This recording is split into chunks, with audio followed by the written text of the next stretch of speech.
Welcome to the Lighthouse Conversations, a show featuring entrepreneurs and tastemakers from the world of art, culture, tech, and of course food. I'm your host, Hashem and Samantha. I'm joined on the show today by Issam Kazim, CEO of DTCM, Dubai Corporation for Tourism and Commerce Marketing. Issam has spearheaded numerous initiatives and campaigns for Dubai on the world stage. This includes campaigns such as A Story Takes Flight with Hollywood star Gwyneth Paltrow, hashtag Be My Guest with Bollywood's king Shah Rukh Khan, which crossed 20 million views in under 2 weeks, and earlier this year, the launch of the region's first Michelin guide.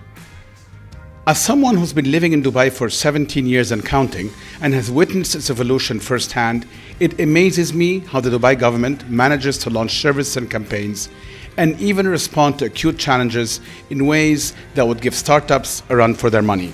In fact, I think Dubai's handling of the pandemic should be a Harvard Business School case study. HBS, hope you're listening. I'm also joined on today's episode by Samantha Wood, or FooDiva, the region's preeminent foods critic and often my co-host. Even though Samantha and I forgot to color code our outfits this time, we still managed to have a highly engaging conversation with Issam and learned how Issam's team at the Department of Tourism operate behind the scenes. Issam, thank you so much for being with us today. We are delighted to have you on the Lighthouse Conversations podcast. There is a lot going on in Dubai. I want to jump right in if you don't mind, and go maybe back to a little bit over 2 years. Pre-pandemic, more than 2 years now, pre-pandemic, there was doom and gloom. People were writing Dubai off in some cases, saying, this is before the pandemic started, saying, we don't know, the energy's not there. The pandemic came. People doubled down on that and said this is going to be a disaster. Dubai played the pandemic superbly well, literally, to me at least, and I don't think I'm biased, almost a playbook out of a business school case study. And today, Dubai is sitting very comfortably post-pandemic in terms of reaping the rewards of the measures that were put in place. You are in a very interesting seat looking at all of that.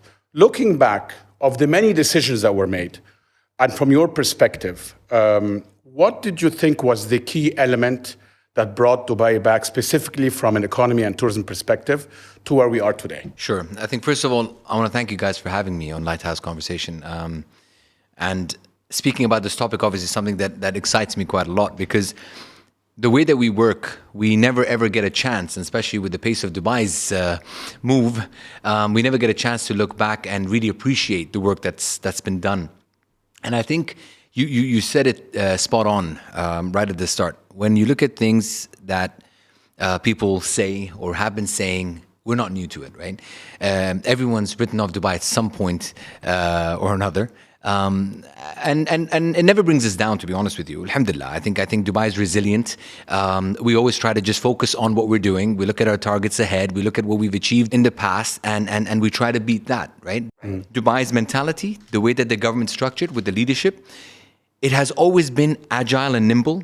We've always thought of ourselves as a very young startup, and we have an entrepreneurial spirit.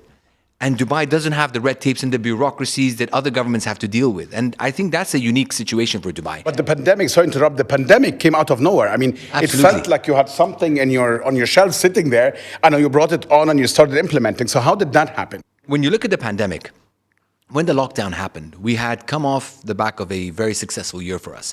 In terms of a record-breaking year for the city, we had 16.73 million tourists that came to Dubai in 2019. We were well aligned with the strategy that we had rolled out in 2013. Our aim was to become the number 1 most visited city in the world. We started off at number 7 in 2013. We were number 4 in 2019 and getting closer and closer to the top 3. So everything was running according to plan. We started January, February of 2020 with a 4.2% growth compared to the previous year. So again, showing you the momentum was there. Come March 2020, and the whole world goes into lockdown, right? Yeah. And we were one of the first cities, if not the first, to really shut down and also put strong and strict curfews in place. We also launched an app immediately to show you the spirit of how Dubai works, like a private company, that if you needed to leave the house for any emergency, you have to download this app, register that emergency, and it's a drop-down menu that you select from, right? Whether it's a pharmacy visit, a supermarket visit, or it's a hospital visit, whatever it is. So you select from the drop down, you put your number plate in, right? And then immediately you get a SMS that tells you that this car has been allowed that time next 2 to hours, go etc. Exactly. And the radars on the street were reprogrammed to actually capture the cars on the street as opposed to the speeding cars to make sure that you have been given that permission to go out. Because we do not take safety lightly at all, right? So the curfew gave us a chance again to make sure that people realize safety security of another kind is also still a priority for Dubai. While that was happening, we had already shifted all of our work online immediately, overnight, because we already had, I mean, if I'm talking about... The infrastructure was there. 100%. I mean, even you look at it from our office perspective, we already had two days a month working from home policy in place as a government department, because we work 8 to 5 officially, but we're working 8 to 7, 8 to 8, 8 to 9, and we work weekends as well. We're not your typical government department in Dubai. And so for you guys who live in Dubai, you know that the government department is actually pushing the private. It's not the other way around like everywhere else in the world. So with that, we could immediately switch to online and work was seamlessly picked up and we continued working from home. We started meeting with our private and public sector partners. We started looking at what the opening up would look like and how quickly can we open up. We started to understand what new processes and policies do we need to put in place so that we can actually open up with new measures. And with that, we retrained all of the inspectors within the government departments to ensure that these new policies will be there, and the ones who are following these new policies will receive a Dubai Assured stamp. And that stamp gives everyone, whether you're visiting an office, a mall, a shop, a restaurant, it gives you that assurance that this place is hygiene, it's clean, it meets all the standards, the new standards that have been set in place.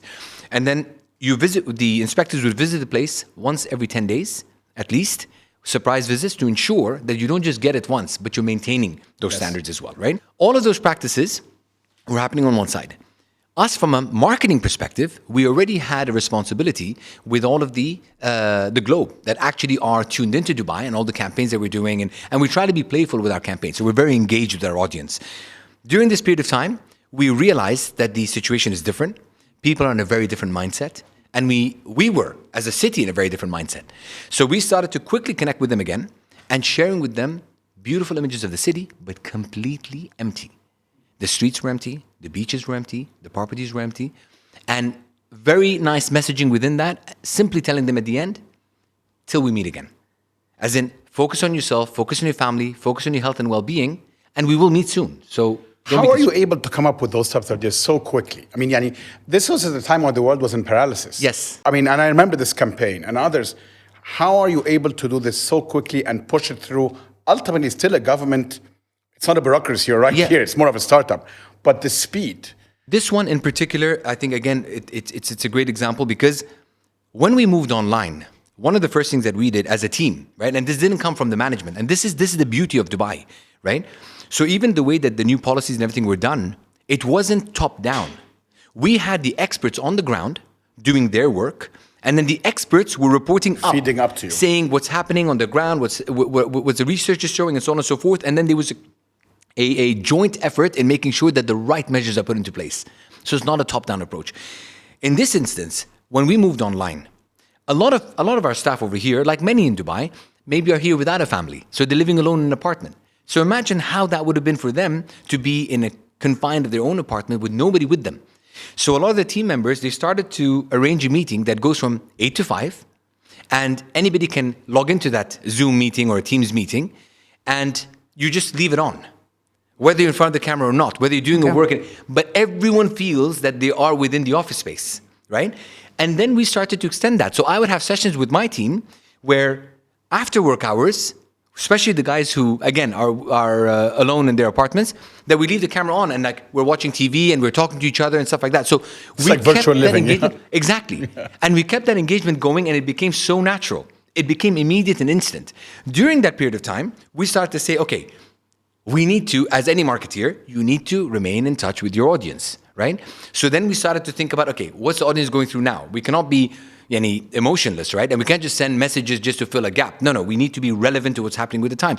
So we started to have a conversation with the team, and the team started coming up with these great ideas. Until we meet again was a joint effort from the team that actually recommended this, because they were going through this, and they were speaking to their family, and what their family was going through abroad. So we thought, you know what?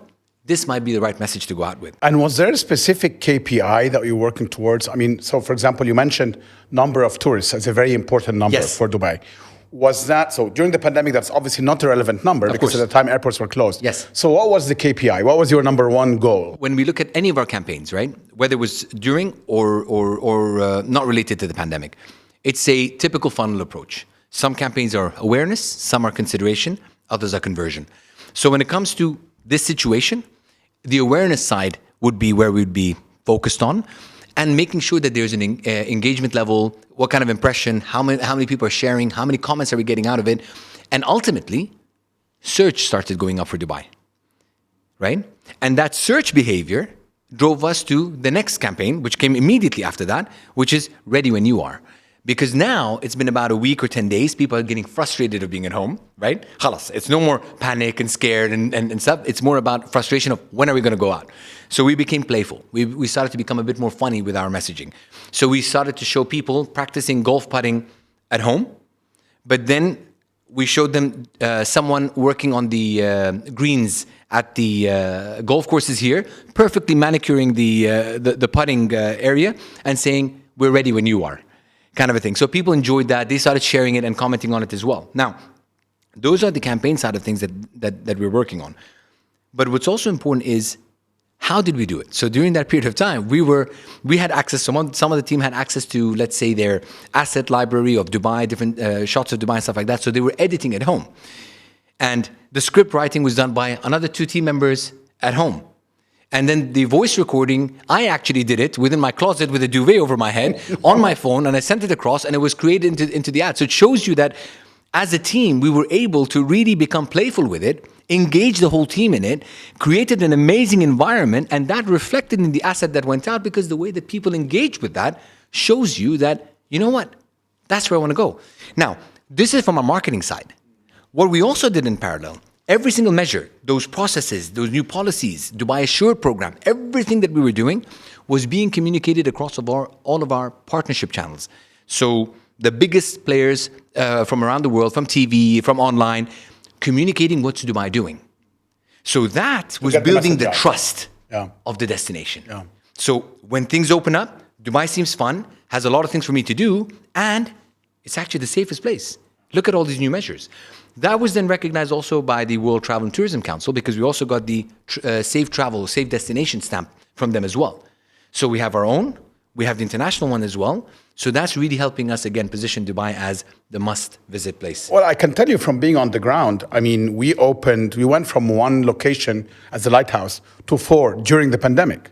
That's so that amazing. gives you a sense of... That's amazing. And I'm just saying this because that's on the ground level, yes, reflecting some of those measures that were put in place. And the key point here is people felt a certain level of trust, a certain level of safety. And confidence, right? And confidence. Yes. And confidence. And you're absolutely right, because like yourself, I met a lot of people, especially within the restaurant field, who said, we trust and we believe in what Dubai is doing. We've opened 1 or 2 new restaurants. We doubled down, but we felt that the measures in place are supporting. And I hope that's working now post. It has. Yeah. It has. But also, I mean, there's something when I talk to segue into food.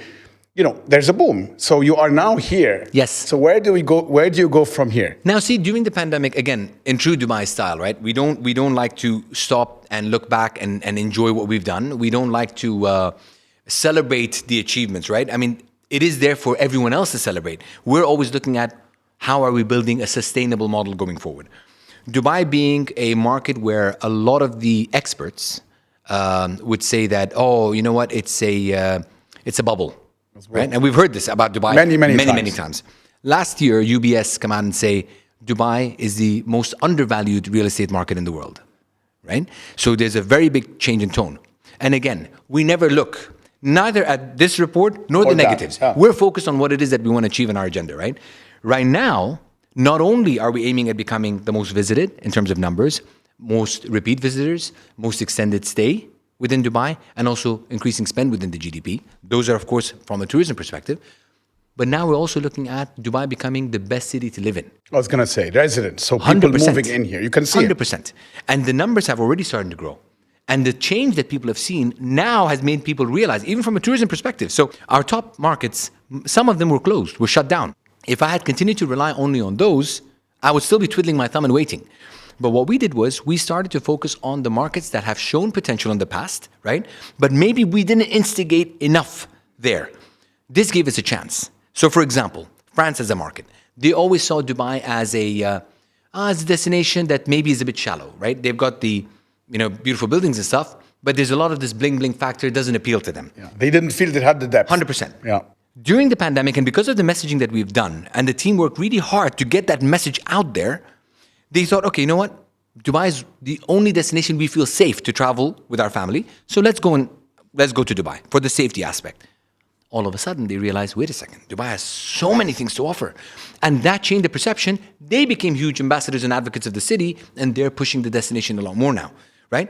Same thing with Netherlands. We saw great growth. Same thing with Egypt. We saw a lot of growth. So there's a lot new markets that we've actually opened up. India finally came to its 100% capacity recently. Yes. Saudi as well. China still hasn't opened, but we've built a stronger foundation on other markets. So it gives us a bigger chance to grow. With that change, with people seeing how Dubai is running things, with business decision makers thinking, you know what? This hot and cold of, are we open? Are we closed? Are we going to open? Are we going to close? Are we going to close again? This uncertainty. Dubai wasn't like that. Because Dubai's mandate was, once we open up, make sure you're ready, because we will not close again. And as a matter of fact, you look at Hong Kong and Singapore, two rival markets. Yes. And you see, they are struggling. And it created an opportunity. I'm not saying you want them to struggle, but I think it created an opportunity for Dubai. Because see, for us, again, it's the first mover advantage, right? And again, with that, also you have the responsibility. As in, we've opened up, people have seen that, we've managed to bring them in, but now it's about sustaining it. When we come back, we'll discuss the impact of food awards and accolades like the Michelin Guide and Dubai's F&B scene, and how the Department of Tourism is working to foster the entire industry, from the 5-star spaces to hole in the walls. That's right after the short break. Welcome back. You're listening to the Lighthouse Conversations with our guest, Issam Kazim. And now, over to my co-host, Samantha Wood. So 2019, it was 5.1% of Dubai's GDP was down to the hospitality and F&B sector.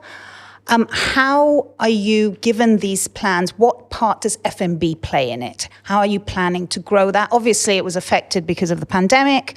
Yeah, what are the future plans? So for us, when you look at the strategy in 2013, it was very clearly mapped out based on a lot of research and a lot of analysis that we had done, a lot of interviews that we had conducted with our key source markets and potential target demographics as well. So when we had in 2012, 10 million visitors, they predominantly came from 6, 7, or 8 key source markets. We knew if we want to reach number 1, right, we will need to expand the number of markets. We will also need to change perception and also increase the offerings that we have. In terms of, you cannot always expect 5-star visitors only to come to Dubai.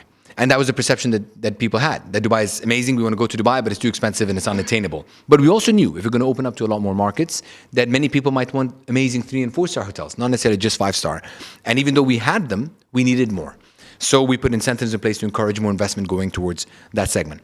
But within the interviews, we highlighted about 9 key propositions that Dubai will be focused on, right? So they knew about the beaches, they knew about the hotel, they knew about the retail, culture, and arts. Something that people who visit Dubai know that it exists, but not everyone was aware. So we need to focus on that a bit more and also encourage that segment a bit more. Gastronomy was one of the key ones that people kept mentioning again and again, saying that, guys, it's only when we come to Dubai that we realize that you have such amazing restaurants and also the depth, because they don't know that Dubai is home to close to 200 nationalities that make up more than 80% of the population, and that is reflected in the food scene. And then we started to really position Dubai based on the key source markets and what is it that the demographics within those key markets seek when they travel. So our competitive set for those markets, and then highlighting the relevant propositions to them. And that's how we started to focus on food, and that's why it's become one of our mainstay. And that's why we also launched right after 2013, when the strategy was announced, Dubai Food Festival and others, to start to celebrate and nurture. And Michelin, which was obviously in the making for a long time. Yes. After the announcement, you gave an interview with Business Breakfast Dubai Eye, and you said that Dubai Tourism's role was to update Michelin with a list of restaurants here, and also to make sure that they had the right team on the ground here to support. So can you just walk us through the process, how you worked with Michelin? The reason why we wanted Michelin to begin with in Dubai is because they are undoubtedly the most recognized neutral authority when it comes to food, right?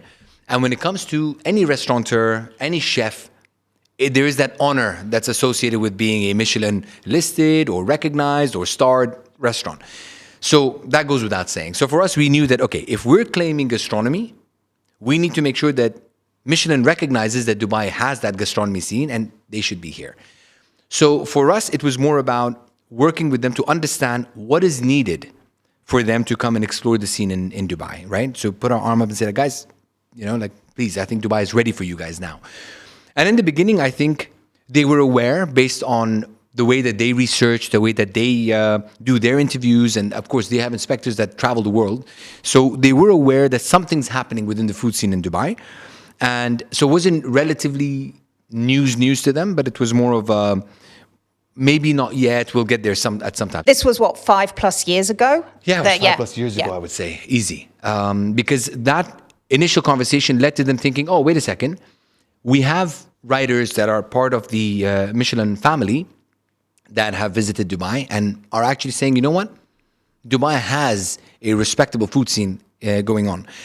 And that then encouraged them to make sure that Dubai was included in their inaugural Green Guide that they had launched, which was a new initiative and a new take that they had on the food scene as well. So which was great for us. And that kind of gave us the courage to go back to them again during that launch to say, like, guys, when is the Red Guide coming out, right? So what we started to do was, from our side of things, is we create itineraries as part of our day-to-day business, right? We have a lot of bloggers, key influencers, celebrities, whoever comes through Dubai, as well as journalists and stuff. So we create itineraries, which is either a mishmash of everything that you can do in Dubai, depending on the period of time that you're here, or specific pillar-based. So we have itineraries for gastronomy and things like that as well. So we literally start putting a group of those things together and stuff like that, and sharing to say, like, look, these are the kind of restaurants that exist in Dubai. And kind of nudging them towards understanding that, look, the food scene over here is closer to 13,000 restaurants now registered in Dubai, and showing them that it's still growing and it's still booming. And if you look at it from a relatively speaking on a map, Dubai comes across as a dot on the map. But when you see the flavors, the differences that exist over here in terms of the cultures of cuisine and the nationalities and the sheer number, it kind of gives you a perspective of, yes, Dubai does have the international brands, well-known brands in Dubai, but you have so many amazing homegrown concepts, and they're growing. I mean, with the digital platforms, with Instagram and others, people are now starting to test and pilot a lot of their restaurants at home, and eventually realizing that we have enough demand now, and then they open up a restaurant. So our space within that is to actually alert them that, guys, this is happening, and our list is not limited to 1 or 2 restaurants. It's literally the who's who, whoever's in Dubai, right? From the most expensive to literally the hole in the walls as well. But now, the way that they work is, they don't actually take any suggestions and recommendations. Little did I know at that point in time when I was sharing these lists with them. They actually do not allow the inspectors to be influenced by any lists or any online research. What they do is they try to make sure they're aware of which restaurants are making the most noise, generally from random global audiences. And that kind of gives them an idea of where to start. But when they go out and inspect, they have a very specific process that they're very guarded very religiously. But they're very specific, because for them, making sure that if you eat at a 1-star here and a 1-star anywhere else in the world should have the same experience, or at least live up to the same expectations wherever you are.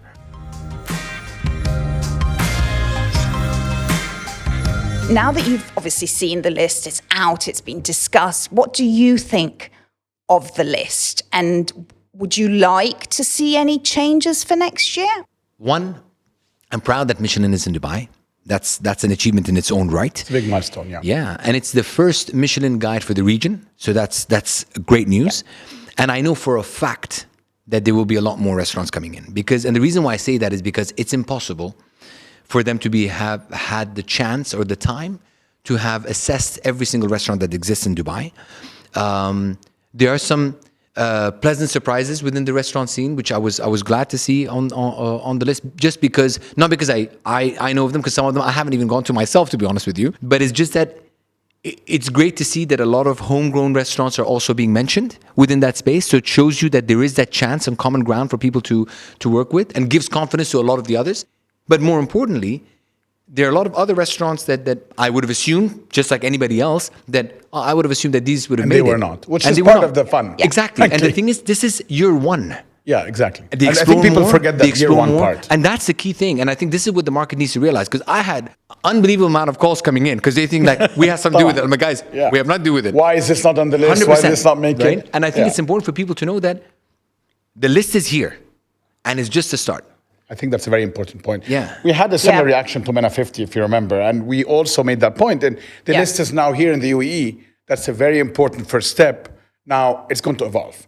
And of course, people like FooDiva and even myself are champions of homegrown brands, because we feel that the vibrancy of a city, ultimately, I go to New York today, with all due respect, not necessarily for the Ducasses and their fantastic restaurants and brands, but they've been there for a long time. But for the small, homegrown concept. And I actually think 11 out of 25, the 25 is the top cut, 11 were homegrown. That's actually pretty good. Number. That I think the challenge is that the 2 stars and the majority of the 1 stars weren't. Yeah, there was but only then we have 2. something to I think that's, and obviously that's what people are looking at. I mean, it's the 2 stars that get the headlines. One really. thing that I do want to also mention, that the level of scrutiny and high standards that the Dubai municipality have actually put in place, right?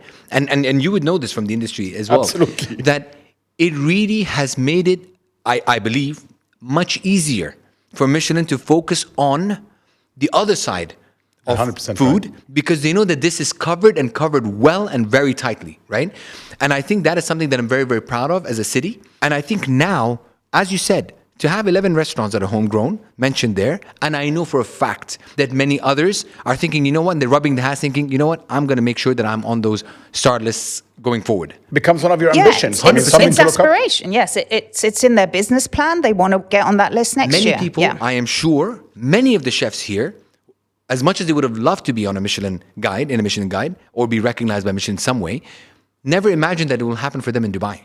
So the fact that this is here, seeing those reactions, all those different nationalities on stage, celebrating something that seemed like a dream to them, right, was amazing in its own right. But trust me, that emotion, others would want to now feel as well. Can I ask you, Sam, from your perspective, if we want to encourage more of those entrepreneurs, whether it's chefs, restaurateurs, others, for those homegrown brands to thrive, because I think they are thriving. I look back to when we opened the first lighthouse in 2017, you had a handful of names. Yes. Literally a handful of names. And I remember them because I went and spoke to every one of them.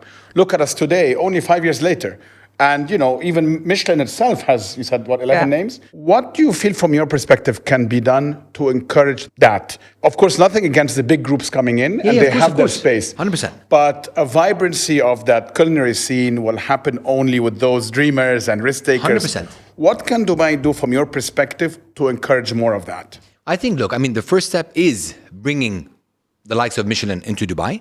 That's one big thing, because the thing is, even the aspiring chefs or the ones who would dream about that, they might not have been encouraged as much, thinking, but look, Dubai doesn't have this brand, doesn't have that brand. So now it's showing that, yes, we trusted that Dubai had the food scene, but now it's being recognized. I can make my mark in Dubai. 100%, right? So there are 2-3 big brands that have come across recently, announcing their presence, announcing that they will also be listing Dubai restaurants as well, and booming the scene and encouraging the scene another way. For us is to make sure that those kind of brands are recognizing it, and also working within our teams across the world from international tourism perspective side of things, bringing in the right journalists, bloggers, writers to talk about the food scene in Dubai in a much bigger way, giving them that platform, showcasing what these guys are doing, right? A lot of them are having these amazing efforts working with the vertical farms and all of these other places to show that homegrown produce and supply exists in Dubai, 100%. In the middle of the desert. So having a restaurant that actually was recognized with a green star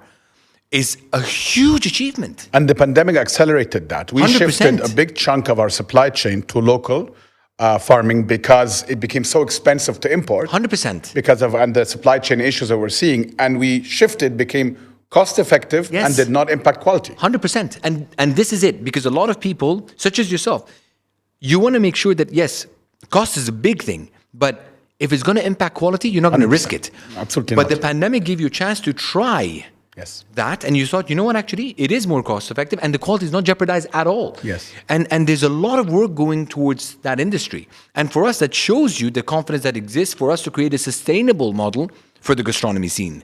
And I really think these kind of announcements will further encourage more and more to come through. And our team are constantly working with different restaurant names and brand names and local ones to really try to encourage that scene a lot more and really shed light on these stories from our side as well.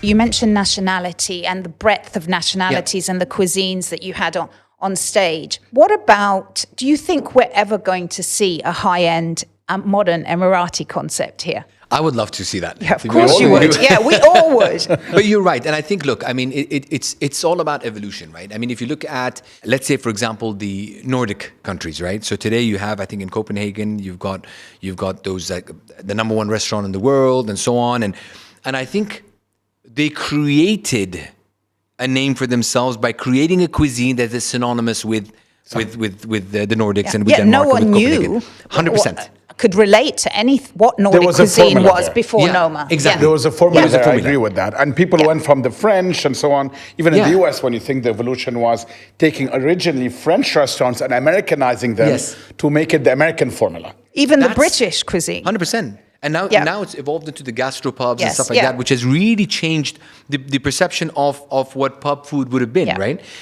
So today, for example, I think there is a lot of room and a huge chance, an opportunity for someone to take the Emirati food and to find that little bit of a twist, right? So it's taking the traditional way of preparing certain things, traditional ingredients, traditional spices, and I think especially when you look at the Emirati aspect of it, there is a twist in itself by nature. Only because if you look at the food from the region itself as a whole, we were very closely linked to India via trade. So a lot of the spices that made it into our food already changed and evolved the local cuisine of the region to something that's a bit more uniquely Emirati. And I think that in itself gives also a lot of room to play for a lot of people who are willing to experiment. Maybe there's a $1 million idea right there. But well, maybe. I mean, is this something? I mean, you talked about sort of plans in terms of support, but do you have any plans for grants or scholarships, specifically budding F&B entrepreneurs, whether that's chefs, whether it's a restaurateur that's got an amazing idea, but needs the funding? Look, to be honest with you, right now, from a tourism perspective, we don't necessarily have something that focuses on that. But what we do have is, from the tourism college side of things, is how to help and assist within the hospitality and also within the gastronomy scene as well. And there are a lot of programs that they're facilitating and helping and supporting with in that sector. But I definitely think that if there is an idea and there is a concept, that I am sure that there would be ways to connect with, let's say, the private side and create a synergy where we can create a model that could help and assist. And I don't see why not. Because if you look at some of the homegrown talents and you see some of the Emirati talents that come across, right? So there is a pastry chef who started off in Jumeirah and she did brilliantly well. Sahar. Yes. And what we did was, from our side, because it's not directly our area, but what we did was, some of our roadshows, when we went to Korea and other places, we actually took her with us. So she actually was the one who was responsible for all the pastries that were being served in those. She's your ambassador. 100%. 100%. So those are the kind of things that we can definitely do to encourage that from our side, right? So we do our part as much as we can. And then, of course, when someone is doing things right and they're doing a good job at it, then we can definitely also bring the right journalists and bloggers and people to actually come and experience that and then write about it themselves as well, right? So we do what we can from our side, because I really truly believe that when someone's putting their heart and soul into it, and it is in one way, directly or indirectly, going to impact tourism for us, then we should help them as much as we can. You mentioned something very important at the beginning about when you found that there wasn't enough investment towards sort of 3 and 4 star Yes. when it comes to the hotel scene. I want to just kind of think about that also from a restaurant perspective, Sure. because, street food is a big thing. Yeah. And to your point earlier, as much as you want Michelin star Michelin star restaurants, which tend to be more on the higher end, Yeah. you also want to push towards that investment. What can be done there to encourage more investment, top down, into the kind of more street food, 2, 3, maybe even 1 star aspect of the market? Again, the thing that we've done from a DET side of things, right, the Department of Economy and Tourism side of things, is the food festival, right? And one of the things that we did over there was to kind of Street encourage food. a lot of that side of food to be showcased and experienced in one place, because sometimes they're so spread out that not everyone gets a chance to experience them or even know about them, to be honest. And also, in some cases, some of them are homegrown and they're not out yet. So this gives them a chance to actually showcase what they're doing and get a real life example of, you know what, the demand seems quite high. People like what I'm doing. Maybe now's the time for me to take that step. So taking a little bit of that risk away to a certain degree and giving them a chance to showcase their work to the world. Will the guide next year, 2023, is that going to be June as well? Is that set in stone now in the Michelin calendar, or could that change? Not necessarily. The team and I are actually looking at it now. What we're trying to do is we were hoping, this time I was in a rush. I'm going to be honest. So I was telling Michelin that, please, this is the first one that's coming in. Let's work together. Let's make sure that we get this announcement out Before the summer. Yeah, before the summer, Yeah. right? So they were very supportive, and we had a chance to actually make that announcement at a huge event in Dubai, which is Expo. So we had a chance to make the initial announcement that June they will be showcasing, and we did. But I think going forward, what we're hoping is to move it towards a cooler time of the year, because we really want it to be an experience where it's more outdoor, and when people are here, to really take them to experience gastronomy across different parts of the city, including the older parts of town, where you're going to be walking from one location to another and enjoying that side and that scene within the city itself. I hope that answers it in a good way. No, it does. Yeah, we can put 2 and 2 together there. That's fine. And just one question on what's your go-to restaurant? You're not Michelin, so you can show favoritism. We're gonna put them in hot and waters you now. can give us a few as well. It doesn't have to be one. See, the Where thing do is- you dine when you choose to go out with Sure, your family? and I'm not endorsing any, but just to be honest, there are the ones that are the comfort go-tos, right? And it's just because you're used to, Of course. the drive there and back. And so I would definitely say the kebab ustadi, the special ustadi kebab, is definitely one to go to. And honestly, it's one of the ones I recommend it's even fantastic. to all the Yeah, journalists yeah, who are here from Michelin. yeah. I was saying, you should try that. Ravi's, and I was so excited about the Adidas launch, by the way. That is definitely one of the go-tos for me as well. Apparently, the shoes are Did going you- for Oh, thousands yeah. of dollars. Did you not? I'm Yeah. surprised you didn't Yes. get any sneakerheads. Nobody sent it to me, but No, but by the way, honestly, if you had registered, you would have gotten a good deal. And now the prices are I know, Yeah, it's I know. incredible. But that's another one, and I think that collaboration shows you the spirit of Dubai. By the way, that's amazing. Yeah. But then, of course, you've got the DIFC scene, and you cannot go wrong there either, right? So it's one of those where any one of those is a brilliant choice. So, of course. Then, and I'm trying to think of ones that are not mentioned in the list, because that's already been marketed quite heavily. So I'm trying to think of the other brands, right? But in all honesty, I think there is so many restaurants that I can confidently say has changed the game, and it has changed a lot over the last 5-6 years, maybe, right? And now the sustainability in terms of consistency, you can see that. I think that's the key. 100%. Yeah. And that has already started a few years ago, maybe a couple of years ago. And now with Michelin and the other guys that are here, no one is going to think, now that I have my clientele, let me reduce the cost so I can find another supplier and I can, and I can go for something else. Now they'll think a million times before they make any decision like that, because they don't want to compromise the client's taste, right? So I think that those are the kind of things that are quite important for me. Brilliant. Okay, fantastic. Thing is, when you talk about food so early in the morning, I mean, you get hungry. But I mean, you can always talk about it. Yes, you're right. Next time. But I must say, in all honesty, Lighthouse was one of those that I had heard a lot about from my wife. Bless your Yeah, wife. no, seriously, because it's one of the places that they always go, like The D3 after one? drop-offs and stuff like that. Yeah. D3 was Yeah, the initial the one. original one. Yes, Then she was talking about the one in the Mall of, Mall of the Emirates. Emirates. And I actually had a chance to go there a month or so ago. And I knew why she was raving about it. Oh, thank you. Honestly, That no, means a بدون lot. مجاملة. لا, لا, It was let's amazing. Islam. Really. Thank you. Appreciate that. And that's what I like. It's no more, one restaurant produces something, so another restaurant opens and everyone starts to copy the same thing. Correct. Everyone is changing it and everyone's coming up with their own unique formula. And that's what's amazing. And I think what you said about Michelin is correct, and other guys like that. That everybody has to up his game, and we want that kind of level of healthy competitiveness, aspirational element of it. That's what makes Dubai what it is. 100%. To be honest. And And what I it's- look forward yeah. to now next is for us in Dubai, and I look at you guys now, to start looking at how Dubai can start being featured in places like Netflix and all the other programs when you have Chef's Table and these things. I agree. You with just said. Funnily enough, last week I was Netflix, making a yeah. joke about this, and I said, "Netflix, why aren't you calling us? We're ready. 100%. We are 100% ready." I actually 100%. called a friend in that world, and I said, "We're ready for you. Are you coming?" So let's see. Hopefully they hear us. Show the local scene, which is made up of all these different nationalities, I and agree. decide of why are they in Dubai to begin with, and what Dubai lends from a food side as well. You know, so the family side and the food side. And you actually. Maybe coming from Assam, Netflix will listen more. I remember interviewing Gagan, who was on one of the early Chef's Table series on Netflix, and I asked him the question, what was your biggest driver in terms of business?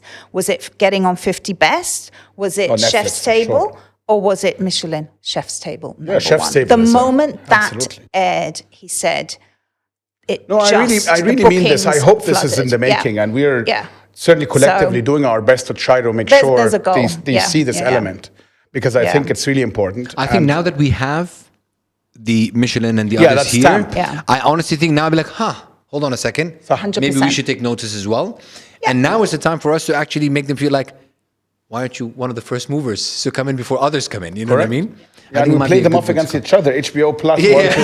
If you don't do it, Netflix will Yes, come. yeah. That's the Egyptian part. Exactly. So you can kind of Negotiation, bargaining. exactly. Very good. Assam, Yeah. thank you. Congratulations on your success. No, guys, 100%. thank you so much. It's Congratulations to all it's of a us. testament to Dubai, yeah. Thank you for joining us on the Lighthouse Conversations with me, Hashem and Samantha. And thank you to my co-host for this episode, Samantha Wood. We're produced by Chirag Desai, and our content director is Farah Al-Sharif. If you've enjoyed this episode, please follow us on your favorite podcast player so you don't miss any of our upcoming episodes. Also, feel free to browse our extensive collection of previous episodes, which you can find on any of our podcast players, including Apple Podcasts, Anghami, Spotify, and Google Podcasts.